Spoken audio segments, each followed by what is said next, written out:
मसीह में आप सबकी सलामती हो। मैं डॉक्टर नवाज़ इकबाल पेशावर से एक मरतबा फिर आपकी खिदमत में अपने YouTube channel glory to God की वसातत से मुखातिब हूँ। मेरे अज़ीज़ बहनों भाई, इस वक्त मैं पेशावर में मौजूद कैथेड्रल के चर्च में मौजूद हूँ। मेरी ख्वाहिश थी कि जो प्रोग्राम आज मैं रिकॉर्ड करना चाह रहा हूँ, जो मैसेज रिकॉर्ड करवाना चाह रहा हूँ, वो मैसेज नहीं है, आप मैसेज उसको कह भी सकते हैं, लेकिन बेसिकली वो एक मेरी बचपन की कह लें और मेरे लड़कपन की कह लें, या जो अर्ली जो जवानी की कुछ यादें हैं, कुछ खूबसूरत बातें हैं पुरानी, मैं उनको याद करने के लिए और उन गोल्डन मेमोरीज़ के लिए मैं आज यहाँ पर मौजूद हूँ। लेकिन अफसोस के चर्च में ताला है, तो मैं इसको तो ओपन नहीं शायद करवा सकता, लेकिन इससे रिलेटेड बाहर और जो चीज़ें हैं वो मैं आपके साथ ज़रूर शेयर करना चाहूँगा कि हमारा बचपन और जब हमने होश संभाला वो, और फिर जवानी का क़याम तक जो है वो यहाँ पर हमने कैसा टाइम गुजारा, क्या कुछ यहाँ होता था और आज हम उसको कैसे मिस करते हैं, ये मैं आपके साथ ज़रूर आज शेयर करूँगा। और यकीनन मुझे खुदा के पाक रूह ने उभारा कि मैं वो गोल्डन मेमोरीज़, वो पुरानी, वो खूबसूरत यादें जो हैं वो मैं आपके साथ शेयर करूं। और जिस तरीके से खुदा ने मुझे ब्लेस किया, जिस तरीके से मुझे बरकत दी, वो मैं आज आप लोगों के साथ शेयर करूं। पीछे जो ये आपको इस वक्त कैथेड्रल का लॉन और उसका ग्राउंड सारा आपको नज़र आ रहा है। मैं बचपन से जब से हमने होश संभाली तो यहाँ पर एक जो हमने देखा कि वो खूबसूरत एक कन्वेंशन हुआ करती थी, 5 दिनों की, मुझे अभी भी याद है, 5 डेज़ कन्वेंशन हुआ करती थी। खुदा के खादमीन आते थे मुल्क भर से और बहुत यहाँ पर खुदावन अपना जलाल ज़ाहिर करता था। खुदावन अपनी बेशक अभी भी करता है, खुदावन अपनी बरक़ात जो है कलीसिया पर नाज़िल करता है। खुदावन ने अपना बहुत फ़ज़ल कलीसिया पर किया है।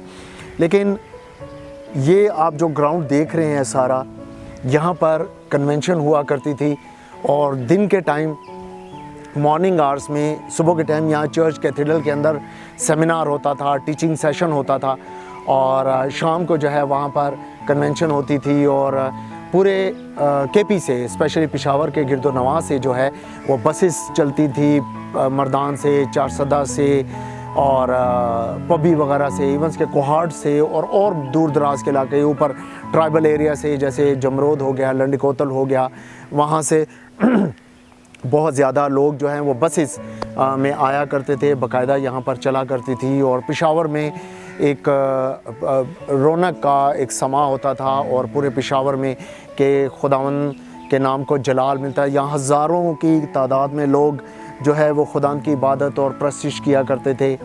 और हमने बचपन से इन चीज़ों को देखा और इन्हीं को देख देख कर हम बड़े हुए और इन्हीं से हमने सीखा, यहीं से हमारी बुनियाद बनी और हमने खुदावंद यीशु को जानना शुरू किया, पहचानना शुरू किया। हमें हमारी पहचान मिली, हमें ये एहसास हुआ कि हम किस पाक मुक़द्दस नाम से जुड़े हैं और हमें हमारा खुदावंद यीशु ने हमारे लिए क्या कुर्बानी दी और हमारी बुनियाद क्या है। हम इस चीज़ को देखकर और इस चीज़ को जानकर और इस चीज़ को सुनकर खुदा के कलाम में से, कलाम खुदावंदी में से हम बड़े हुए और हमने सुना और हमने देखा।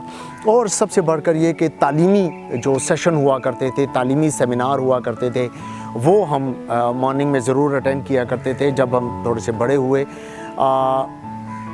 बेशक हम छोटे थे, हमें इतना एहसास नहीं था, हमारे लिए तो शायद एक थोड़ा सा खेल कूद था, लेकिन उस खेल कूद में ही हमने अपने आप को मसीह में, हमने पहले मसीह को पहचाना और फिर मसीह खुदा में हमने अपने आप को पहचाना कि हम कौन हैं और हमारा ताल्लुक़ किस पाक ज़ात से है। और इसी तरह एक और बड़ी खूबसूरत बात मुझे याद आती है कि बचपन में हम देखते थे, पादरी वाजिद साहब हुआ करते थे, ऑल सेंट चर्च के इंचार्ज प्रीस्ट। वो बड़ा खूबसूरत, उनका मुझे आज तक बहुत से बेहतरीन कामों में से एक काम जो आज भी मुझे बहुत अच्छे से याद है और मैं बहुत खुशी से याद करता हूँ, लेकिन याद करके थोड़ा सा अफसरदा भी हो जाता हूँ। क्रिसमस के दिनों में पेशावर में इतनी कैरल सर्विस निकला करती थी, इतनी कैरल्स निकला करती थी, इतनी कैरल सर्विसेज हुआ करती थी कि मुझे याद है कि क्रिसमस यहाँ 25 दिसंबर को, उससे पहले उसके बाद तक पादरी वाजिद साहब तमाम पेशावर में, चाहे वो यूनिवर्सिटी से कहीं निकल रहे हैं, चाहे वो पेशावर के सिटी एरिया से हैं या कैंट से हैं, सदर के एरिया से, उनको वो अपनी चर्च में, ऑल सेंट चर्च में इनवाइट करते थे। और समटाइम्स उनका आपस में कंपटीशन भी होता था, और समटाइम्स उनको जो है वो अपना बेस्ट जो है, जो उन्होंने गीत नया बनाया होता था, उसको प्रेजेंट करने का मौका देते थे कलीसिया के सामने। और हम देखते थे कि वहाँ पर एक ऑल सेंट चर्च में 24 को, 25 दिसंबर को और पूरा क्रिसमस जो है वो बड़ा एक खूबसूरत उसमें इन एक्टिविटीज़ से और इसमें चला करता था। और ये चीज़ें देख देख कर, सुनकर, जानकर हम लोग बड़े हुए। तो आज भी मैं पादरी वाजिद साहब की उस एफ़र्ट को ज़रूर याद करता हूँ, क्योंकि अगर मैं गलती नहीं कर रहा तो उसके बाद, पादरी वाजिद साहब के बाद शायद ये नहीं हुआ ऐसा। और अगर कहीं और किसी चर्च में होता हो तो मुझे उसके बारे में मालूम नहीं, किसी और कलीसिया में होता हो। और अब तो हम देखते हैं कि ऐसा नहीं हो रहा। लेकिन ये हमारे जो बुज़ुर्ग थे, जो हमारे बड़े थे, उस वक़्त के जो खुदाम के खादमीन थे, उन्होंने ये सब कुछ किया।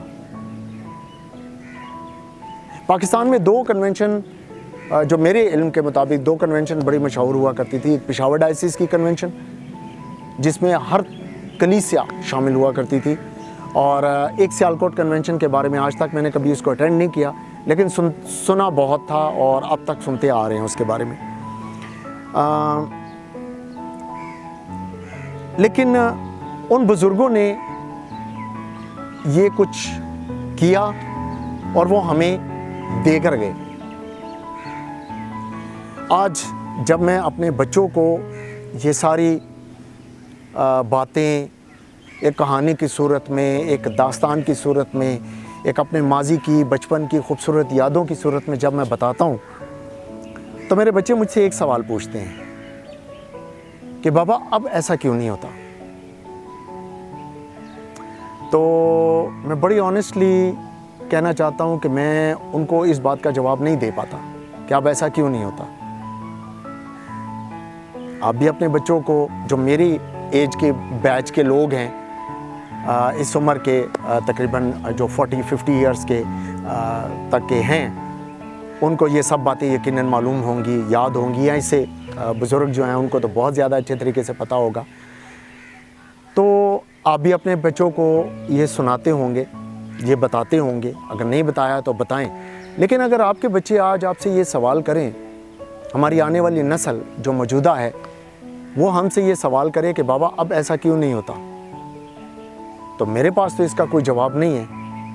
आपके पास अगर जवाब हो तो इस वीडियो को कमेंट्स में ज़रूर शेयर कीजिएगा, मुझे ज़रूर बताइएगा, ताकि मैं भी अपने बच्चों को ये जवाब दे सकूं, उनको कुछ बता सकूं कि अब अगर ऐसा नहीं होता तो क्यों नहीं होता, क्या रीज़न है, क्या वजह है। मैं ये सोचता हूँ कि हमारे बुज़ुर्ग हमें कुछ सिखा कर गए, विरसे में, ये कहानियों की सूरत में ये अच्छी दास्तान हमें देकर गए। मैं अपने बच्चों को, हम अपनी आने वाली नस्ल को क्या देकर जाएंगे, उनके लिए क्या छोड़ के जाएंगे, उनकी तालीमी बुनियाद क्या है, किस चीज़ पर उनकी बुनियाद रखी जा रही है, हमारे इर्द गिर्द का माहौल क्या हो रहा है। क्या हम अपने बच्चों को अच्छे मसीह के अच्छे परस्तार,